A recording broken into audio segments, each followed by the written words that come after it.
สบายดีพี่น้องสบายดีFCบ่าวสมบูรณ์มื้อนี้บ่าวสมบูรณ์กาเดินทางไปเอาแคมพี่น้องเดินทางมื้อนี้มันไปผู้เดียวนะพอเฒ่าเพิ่นกะบ่ได้ไปนำแต่ว่าการเดินทางไปผู้เดียวนี่ก็รู้สึกว่าเสียวๆหน่อยหนึ่งนะพี่น้องเพราะว่ามันเป็นภูที่อยู่สูงกว่าหมู่นะไฮแคมตัวนี้นะมันเป็นไฮที่อยู่สูงสุดของภูตัวนี้แล้วไปเดินทางไปคนเดียวมันก็รู้สึกแบบเป็นญาติหน่อยหนึ่งพี่น้อง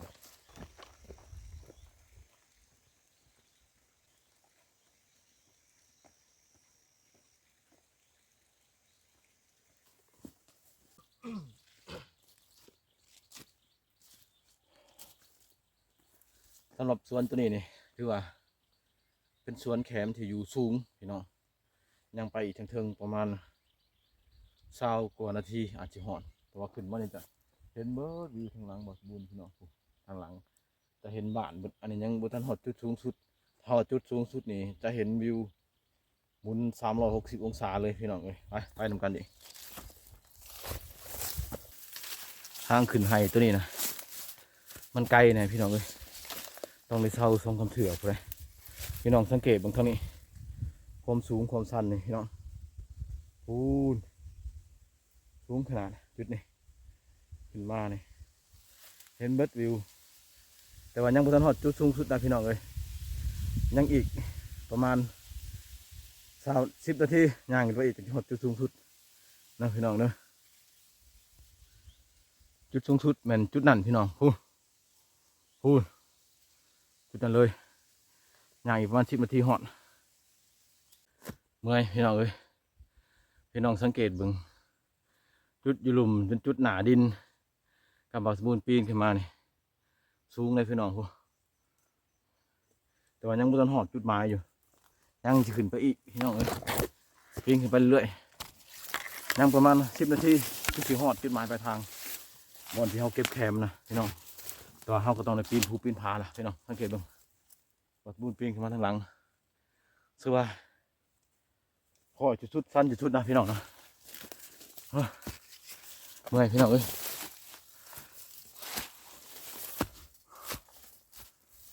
แต่ว่าจุดนี้นะแคมงามเลยพี่น้องเนี่ยคนโมได้ขึ้นมาเอาเห็นไหมแคมทั้งหลังทั้งนี้ทั้งขางนี่งาม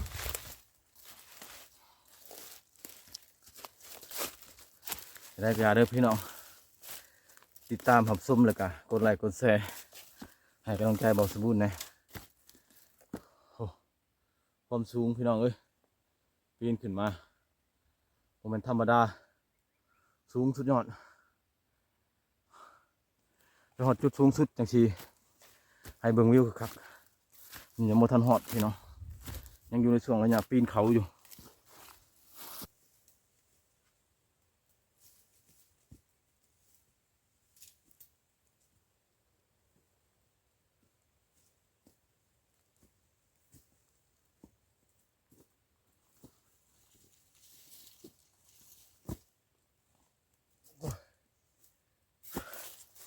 เมื่อยพี่น้องเอ้ย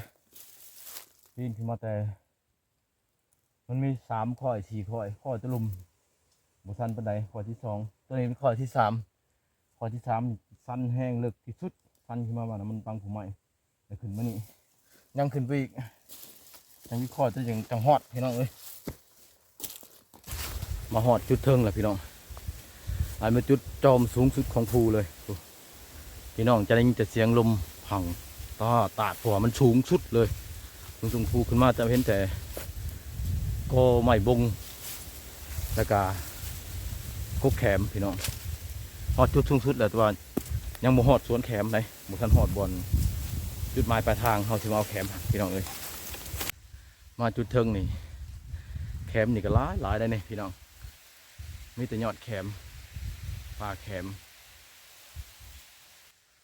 เพราะว่ามันมวยไฟปีนขึ้นมาเอานะพี่น้องมันอยู่สูง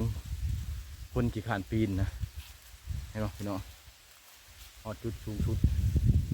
ภูตัวนี้ก็เป็นภูแท้กับภูตะล็อกข้างคือระวิงภูทั้งนั้นมันจะเป็นภูที่ว่ากระเจ้ากำลังเห็ดเขื่อนพลังงานไฟฟ้าลม จะวิดภูตัวนี้ไปจะเห็นพี่น้องบัดสมบูรณ์กับสีหาเอาแคมเท่นแหละพี่น้องนี่แต่นองงามแคมเท่นนองใหญ่ใหญ่เลยพี่น้องจะเก็บแคมก่อนพี่น้องเลยมาเอาคนเดียวปนี่กับรู้สึกเสียวๆนะพี่น้องเลยมันขึ้นมาจุดผู้สูงสุดอะมันบ่มีภัยมาเอาเลยนะมันจะรู้สึกวังเวงรู้สึกยากนั่นเองครับแต่ว่าจุดนี้ครับแคมผัดร้ายนี่พี่น้องเลยจะเพื่อความอยู่รอดแต่ต้องดิ้นรนต้องเห็ดต้องหานะพี่น้องท่านอยู่ลุมสัตว์เบิดแหละแคมบ่มี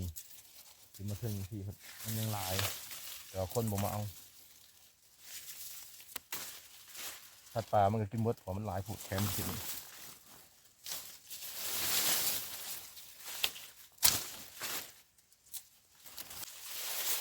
แคมมันมีแต่นองงามเลยพี่น้องพวกบักไงพวกแคมอยู่นี่มือใครมาเอามันก็เหลือแต่ว่าขั้นเขตใกล้ห้องไปที่นั่นก็สัตว์กินเบิดนะพี่น้องเป็นลิงหรือว่าเป็นหมูป่ามันดูดกินเบิดอย่างนี้บอสมบูรณ์กับรู้สึกเสียวๆอยู่ผู้เดียวอยู่กลางป่าผู้เดียวอยู่ภูอยู่เขากับสุดยอดนิดนึงนะพี่น้อง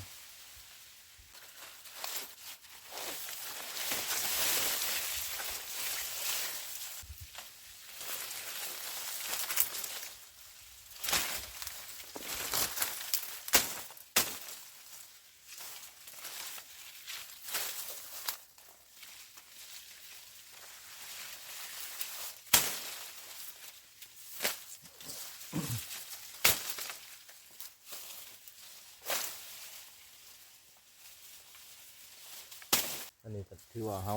ตัดกล้องไว้พี่น้องกล้องไว้แล้วเราก็มาสอบเอา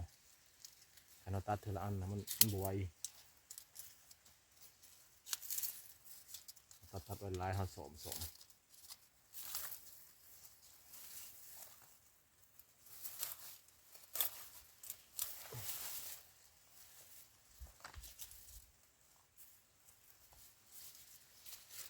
เมื่อเฮือนกับสอมอีกเท่านึงสอมดิใบมันออก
พี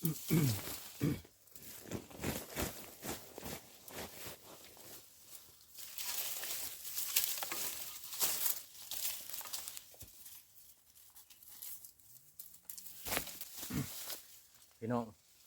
อยู่เขตนี่นะอากาศแปรปรวนตลอดเลยตอนนี้เห็นบ่อากาศจะขึ้นอยู่นี่ฝนจิตกและอีกจักหน่อยไปอีกหนึ่งก็แดดออกแต่นอนแล้วก็ขึ้นแล้วก็ฝนตกอีกมือหนึ่งนี่อากาศเปลี่ยนตลอดเลยนะพี่น้องมันบ่ปกติเลยพี่น้องนี่อากาศเขตนี่นะบ่ปกติถ้าผู้ชัวสุขภาพบ่แข็งแรงนะมาอยู่บ่ได้พี่น้องเกิดนี่บุดหนึ่งแดดบุดหนึ่งฝนตกบุดหนึ่งลมมือหนึ่งเปลี่ยนเป็น3-4ฤดูนี่คือตอนนี้ก็ขึ้นพี่น้องฝนจิตกจะหน่อยนี่ก็แดดออกอีกแดดออกขึ้นความอีกขึ้นอีกนะพี่น้องนะมือหนึ่งเปลี่ยนไปลายฤดูมือหนึ่งบุดห่อนบุดหนาว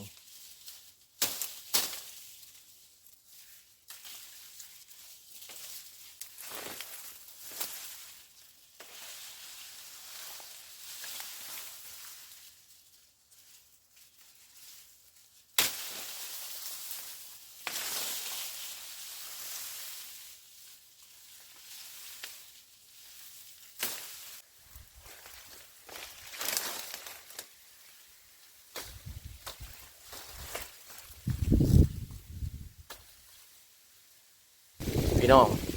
ลงไปจุดหลุมจุดตัวนี้แห้งหลายในแคมนะครับแต่ว่าลงไปห่วยดีกะบ่มีคือกันพี่น้องเลยเพราะว่าสัตว์ป่ากินเบิดนะมีแต่แถวเรียบแคมไปทางนี้เนี่ยหลายแคมพี่น้องแล้วก็เบิ่งวิวธรรมชาติเขตนี้เนี่ยจะเป็นป่าสงวนอยู่ด้วยพี่น้องเลยแถวนี้นี่เบื้องนี้เป็นป่าสงวน แต่เบื้องนี้ผมแม่นแล้วพี่น้องมันเป็นไปทางนั้นมันจะเป็นไห่เบอร์ต้นอีกนะเพราะว่าขึ้นในภูสูงสุดเขตนั้นจะเป็นป่าลายขนาดแล้วก็มันตัวลายจะมีเศษระเบิดพี่น้องทั้งภูนี่มันเทือกมุนั้นนะจะมีเศษระเบิดที่มันลงเหลือแต่ข่าวสงครามผมได้พี่น้องตัวนั้นนะมาทางนี้จะป่าแคมเพื่อนพี่น้องเอาพี่น้องตอนนี้ก็ได้เวลาสมมาฝากครัวเลยได้พี่น้องเลยบ่าวทุนก็สิเดินทางกลับแล้วนะเพราะว่ามันเป็นช่วงที่ว่า